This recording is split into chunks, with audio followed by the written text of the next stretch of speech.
What if wealth got easier the minute you stopped living in a spreadsheet? Today, I'm chatting with Elizabeth Ralph, the spiritual investor, who is helping us reframe financial freedom. Elizabeth walks the talk as she herself retired at age 39. She shares how to become a money conduit, expand income, invest wisely, and let purpose and play fuel the plan. So come join us for this expansive convo to help shape your identity around money. Welcome to the Manifestation and Money podcast, the show where we tackle the taboo topics of money and manifestation. I'm your host, Jenny Schultz, former 9-to-5 grinder who ditched the status quo and went all in on creating a life I love. Yes, I use manifestation. Yes, I took action. And yes, I created a 7-figure net worth before turning 40. Every week, I'll bring you inspiring stories with money mavens and manifestation masters. From learning how to make more, save more, and grow your wealth to unlocking the power of manifesting your dream life. I am so excited to play in this space with you. Let's jump into creating a life you love. Welcome to the Manifestation and Money podcast, Elizabeth. Can you share with the listeners just who you are and what your story is? I call myself the spiritual investor. That just kind of it brought itself together about 8 years ago when I started doing this. I was a financial trader for a lot of years. So I traded oil and natural gas. So I was pretty inundated in the financial world. And then I retired early at 39. And then I decided, okay, what am I going to do? Ended up buying a horse ranch and doing a lot of work with rescue horses. And so anybody that kind of is in my world knows that I love horses. And then I started helping people with their money, and I've always helped them with an element of energy of money kind of tied to it instead of just the straight up financial here's how you do it kind of stuff.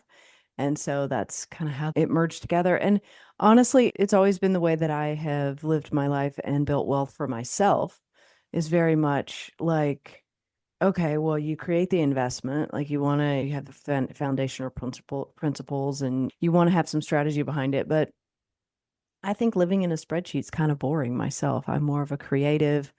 I'm a visionary. I'm not that detail oriented, to be honest with you. And I think a lot of people think that you have to be all those things to be good with money, and you don't. And so you can actually sort of wave a magic wand and live the life that you want and still be wealthy. And I guess that's what I like to help people with. Yeah. So what does that look like? Because I totally agree with you. And I agree that the more that people grip onto money, the harder they have of attracting money into their life. So what does your lens look at on how to make money, but also have fun making money? It's funny because I think that if we really look at sort of where we are in the terms of our own expanded consciousness, I think that we're not really willing to do things that we don't like doing anymore. And sometimes those things are still present in our lives, but I think that deep down we're looking for ways to shift out of them. You know, I was in a corporate job that I bought my way out of because I didn't want to be in that anymore, right? So I was in that, but I was of the awareness that I was moving out of it. And so I think that's what it looks like. I think what it looks like is putting your energy towards the things that do light you up, but also at the same time, not ignoring the what is of what is now and seeing that that's a strategy too. And to be able to make a transition of I think that people are so locked in the way that things need to look that they don't realize that it's like there's a zillion different ways that you can slice and dice and do it. And for the most part, I think people feel trapped when they're not actually trapped. Especially in today's economy where you're in the US, I'm in Canada, but our governments are printing money as fast as they can. So it's not like there's a lack of money in the world right now, but there's this a little bit of a constricted feeling that people are having because the cost of things are going up so fast, which causes a lot of people to turtle and come from this place of scarcity. You know, do I work with people with fear and scarcity? Absolutely. I think that, God, you'd be hard pressed to work with people with money that don't have fear and scarcity, right? I'm sure, Jen, it comes up for you constantly, right? I don't focus a lot on that because I don't want to create more of that. What I do is when people come into the program, and there's various different levels that you can come in at, various different ways that we can work together, but it always involves in the beginning forgetting who you are.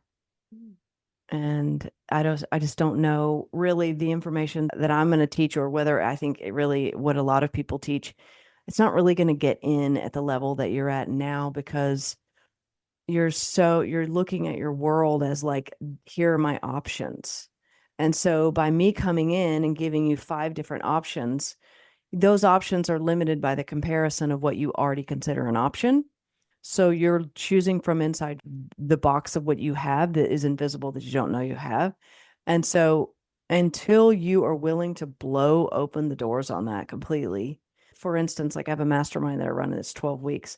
And the first third of it is they don't know who they are after the third or fourth week. And they're looking around a little bit like in wonder, right? And I warn them, I'm like, okay, well, we're not even really talk about money until we get to that point. Then we come in with the things about expanding money, becoming the money conduit. So that would mean increasing your income, because everyone can increase their income and take a certain percentage of that and expand it using investing. Everyone. And to be able to do that, you have to get away from what that looks like. And you have to get away from the amount.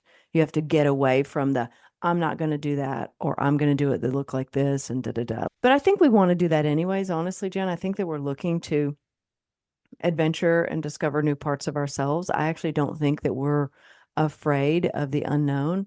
I think we're afraid of letting go of that version that we know. And I think that as long as we get real with that, I think what we're really craving, we're not actually allowing ourselves to have. We are our own limiter in all of that. And you touched on a huge point there. Our context of who we think we are, that's a weird sensation to allow yourself to go into, oh, there's more out there. Like the beliefs that I'm currently holding about, yes, we're talking about money right now, but everything in your lifestyle, those beliefs can crack and crumble and fade or shift if you allow them to. And I think in order to do that, you have to look beyond, well, what am I going to maybe do in order to increase my income? You have to go beyond it and go, no, I'm excited to meet who that is on the other side of doing that. I really don't care what the doing is. I care about, I want to meet her over there because she's the one that has more answers than the her that's sitting here now. That's a fun way of looking at it. And how did you, I'm curious, get to this point for yourself? Because you call yourself the spiritual investor. Mhm. Like, how did you come up with those two kind of different, well, not in my world, because, hey, we are on a podcast about manifestation and money, but I'm curious how they came together in your world.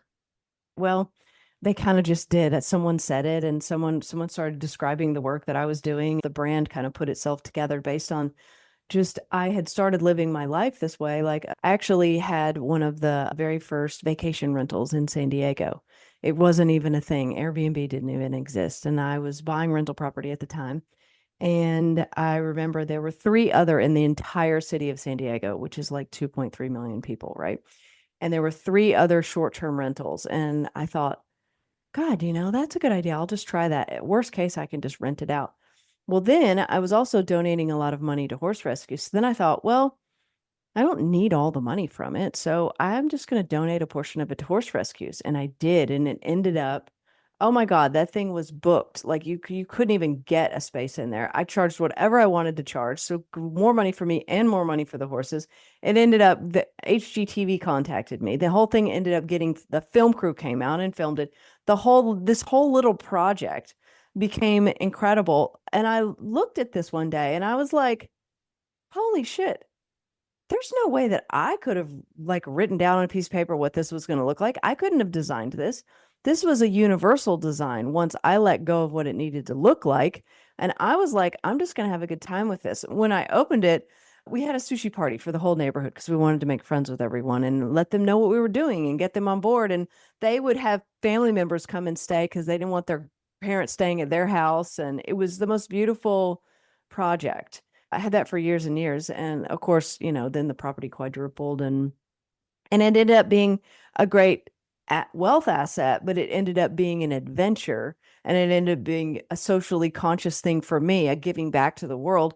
And then what happened is that just set my bar, it just set my standard. I was like, I'm not going to do anything that doesn't meet up to the level of this. And my God, my life has gotten more and more magnificent since then. It's crazy. You must be this beacon then for your students that you're working with who are stuck in the, oh, I have to go to work. I have to get the job. I just have to ride it out to retirement. I hate it. Yes, I'll put some money into investing. But you bring in this whole different dimension of, but you can add in these elements of play and fun and the adventure aspect into them along the money Mhm. making journey. Yeah, and it's interesting that you said dimension, like you're spot on with that word, because that's apparently what they tell me they do. They stay in the energy of this. You could say it's me, but I don't know. I don't even know if any of this information really. I think we're just kind of conduits for information and it's just kind of flowing through us. They stay in the energy of it. And then what happens is they're exploring and discovering new versions of themselves, taking it back out into the 3D world, applying it in little ways that don't feel so scary, seeing how it's working. And then that momentum catches on, and then they're off to the races. But Mhm. it's really, it is actually the things that I'm teaching, I teach them in more of a practice form because I'm not out here to give you advice. I mean, yeah, I guide people as far as like the financial principles and investing and stuff like that, but I'm not going to tell people what to do because they don't need to be told what to do. I think that people have the answers within themselves. I don't want to be told what to do, Mhm. but I like it when someone's like, hey, by the way, have you thought of this? So Yeah. you put yourself in a structure. And I think that we're all kind of like going through this where we're realizing that everything's based on a frequency. Everything that comes to us is based on a frequency. Whatever the frequency we're at, that determines the opportunities that we have access to. And so anytime we put ourselves in the energy of a person, this could be a relationship we're in. I mean, money is a relationship in itself. It could be just the top 5 people that we hang out with in our world. We're going to shift and mold based on them and them on us. And so I think that people, as their standards rise in terms of they want more in their life, but they're not willing to sacrifice for it, nor should they, because, abundance is not about sacrifice. Then the way that they're getting it is they're surrounding themselves by new structures. I mean, I'm sure this podcast is one of them. People who are listening to this, they're in the energy of this, and this is helping them. Right. Just to ignite that little spark to go, what's Yeah. possible for me? Yeah. Yeah. Totally. So when you're working with your clients, and you said they had to kind of lose their identity first, can you give us an example of an exercise that you'd walk through with them to help them break down the walls of what their current reality is? I do a lot of like workshops with them and I do a lot of guided meditations. I customize those based on who is in the group at the time. I would say the most powerful one that I do, and I do this strategically at the very beginning, is I teach them how to drop their past. And that is the one that really, I think, really like shakes people to the core. Because myself, I don't want to go through and try and fix every money belief or like lean into all of that. The conditioning is the conditioning. And we can't even compare it. You can't say your trauma is worse than my trauma is worse than your trauma. That's just 3D. That's just comparison. So I'm like, why even deal with that? I like the accelerated route. I move fast and I'm very direct and I go vertical. I go deep. Anything that I put my attention on, I am there. I'm very there. And so I ask the students, especially the ones in my mastermind who work directly with me, I'm like, be ready, right?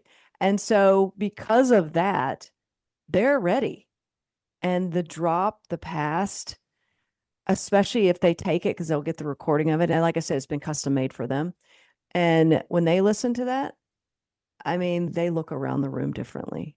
It is a different state of being. And it's not to say that you always stay in that, though, right, Jen? So what happens is, and that's why it's more of a practice, then the next session, they might come back and go, oh my God, I feel anxiety or I feel scrambled or I just went backwards 10 steps. I'm like, good because it's part of it. That's the thing we have to get rid of. This whole I need to feel good all the time and the money is a flow based on ease and all of that. It's true, but that doesn't mean that you need to feel good in order to be open to money. Receiving money and feeling good is not equanimous. It's not. And the polarity, meaning the contrast, is just as important as the good part of it, right? The feeling good part. So that's another thing that I help them with is coming into an equilibrium that you're just living life. And once you do that, you stop giving your power away. Those two things sound so empowering because by dropping your past, our past usually shows up in our current life as excuses.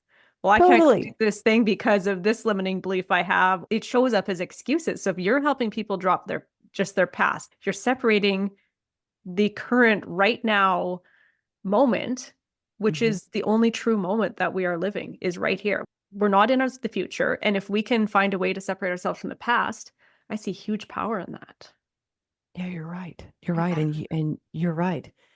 It would be fascinating just to have a bird's eye view on your students, the beginning and then the end. Like the transformation that you see in them must be fascinating to watch.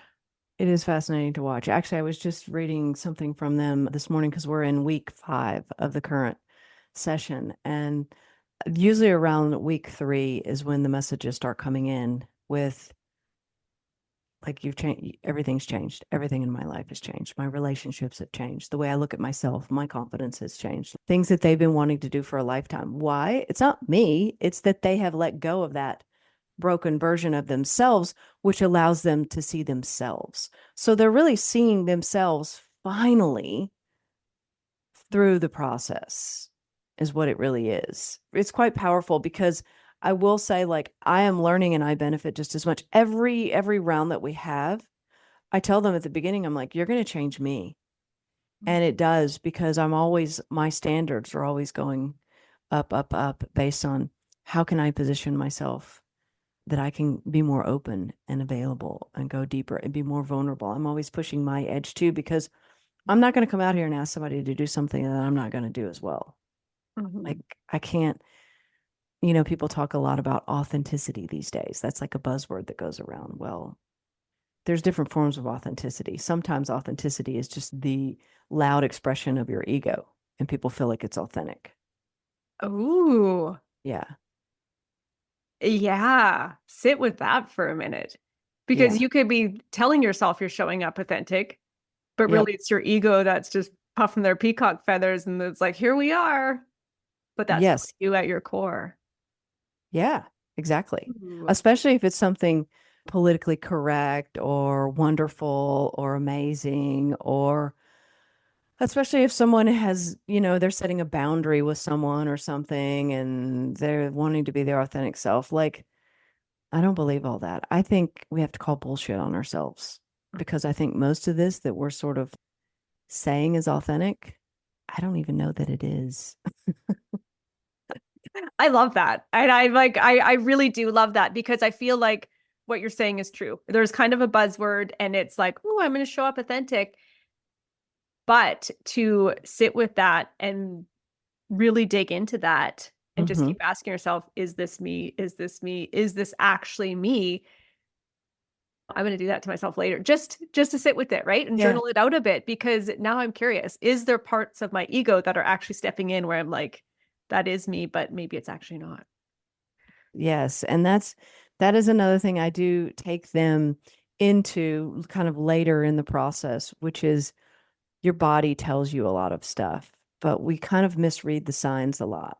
I know sometimes for me, if I start to feel really emotionally charged, and then I've been like mad at this person for a year, and then I'm associating feeling emotionally charged with the person because that's been the connection that's been in my brain, when really it's not. So part of it is disconnecting from our own illusions that feel like truth.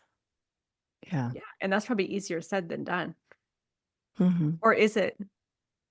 It's tricky because it's like, how do we know if something is truth or not truth when we're the ones who are looking at it? We can all be Right. sitting in the same room, seeing the same thing, and each have our own take on that. And that is our truth of the situation. That's right. That's Yeah. right. That's really the only thing that's true, is that there are multiple truths.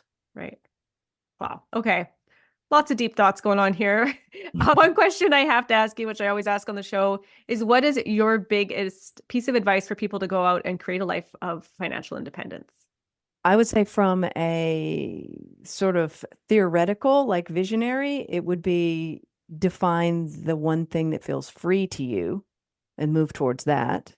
I would say, from like an investing sort of financial foundation aspect, diversification is the way to financial freedom. When you are diversified, not so much that it's like too spread out, But when you're diversified to the degree that whatever happens in the economy doesn't affect you, that's financial freedom to me.